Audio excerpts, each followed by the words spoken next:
Deep in northern Ukraine lies a city where time has stopped. Bedrooms remain as they were. Toys gather dust, and a Ferris wheel has never turned. In April 1986, Pripyat was alive with nearly 50,000 people.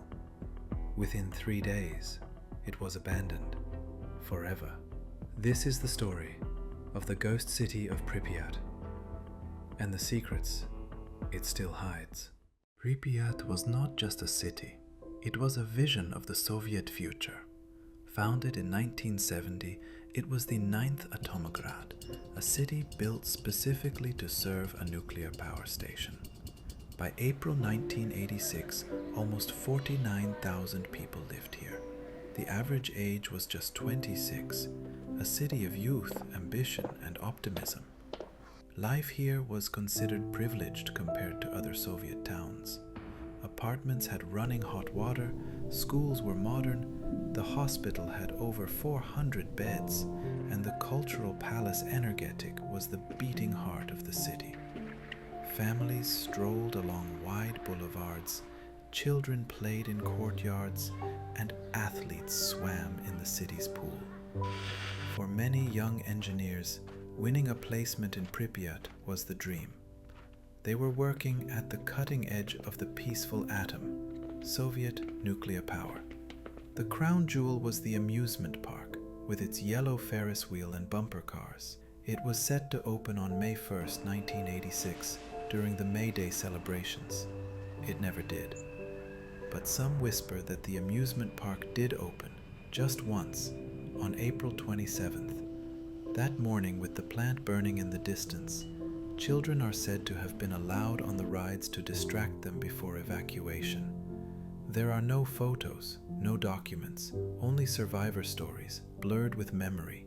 Historians argue the Ferris wheel never turned, but the rumor refuses to die, perhaps because the truth, that joy was stolen before it began, is too painful to accept. On April 26, 1986, at 1:23 a.m., Reactor 4 erupted. The safety test had gone wrong, and the reactor's flawed design turned deadly. A massive explosion tore the roof apart, sending glowing debris into the sky. Firefighters rushed in, unaware of the invisible killer, radiation. They climbed onto the burning roof, hosing flames with bare hands. 2 plant workers died that night. In the following weeks, 28 more responders would lose their lives.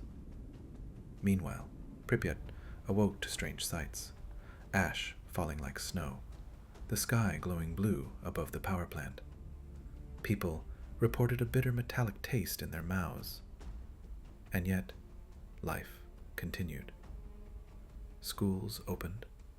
Weddings were held. For 36 hours, there was silence from the authorities. Not until the afternoon of April 27 did evacuation begin. By 5 p.m., the city was empty. Families left, believing they would return in 3 days. They never did.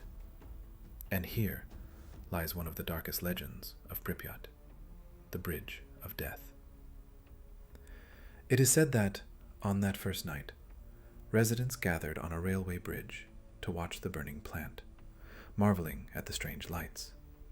According to the legend, everyone who stood on that bridge later died from radiation exposure.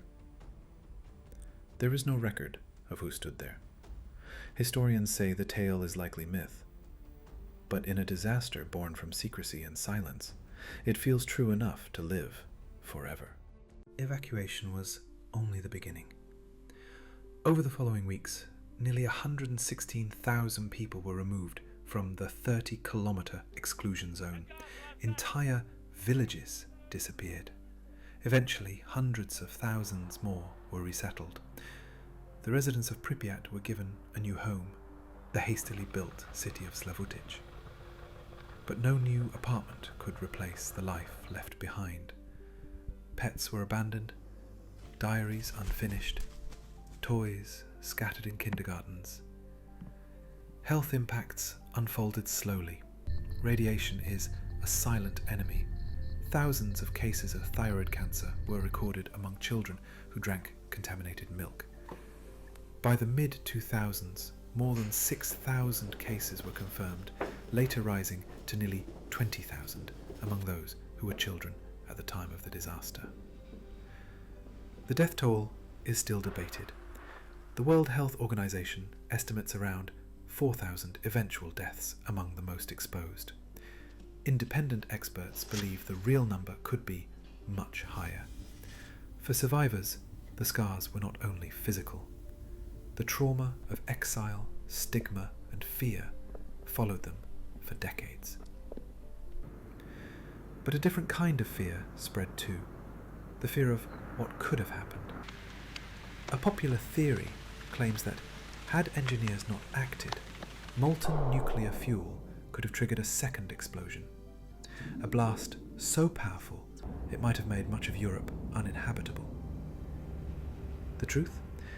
Engineers did face a terrifying risk of steam explosions if the molten core reached water reservoirs.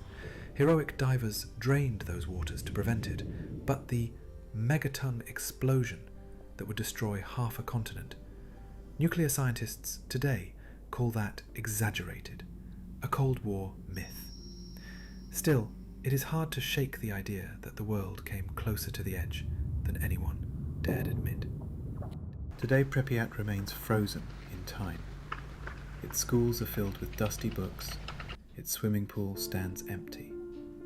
Nature has taken over streets once filled with children's laughter. Tourists once came here, walking carefully with Geiger counters. Scientists studied how wildlife returned without humans. But after the Russian invasion of Ukraine in 2022, access became restricted again. The ghost city waits, silent, watched only by trees and crows. And yet, Pripyat lives on through myths. Some claim the 3 divers who drained water beneath the reactor died within days. In truth, they survived. 2 lived decades afterward. Their bravery was real, their instant deaths a myth. Others believe Soviet leaders knew the plant was unsafe but silenced warnings. Declassified KGB documents suggest this conspiracy has truth. There were reports of flaws years before the accident, ignored in the name of progress. And to this day, conspiracy theorists whisper that Chernobyl wasn't just an accident at all, that it was a failed Soviet experiment, a cover-up for something far darker. What is fact and what is myth? We know this. On April 26, 1986, a city full of life was emptied in hours. Families never returned. Pripyat became a monument to secrecy, sacrifice, and survival. Pripyat is not just a ghost city, it is a lesson, a warning carved into concrete and silence.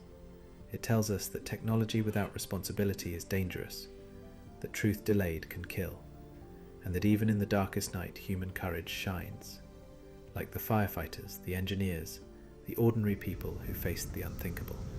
If this story moved you, share it. Subscribe for more Untold histories. And tell me in the comments, would you dare to walk the silent streets of Pripyat?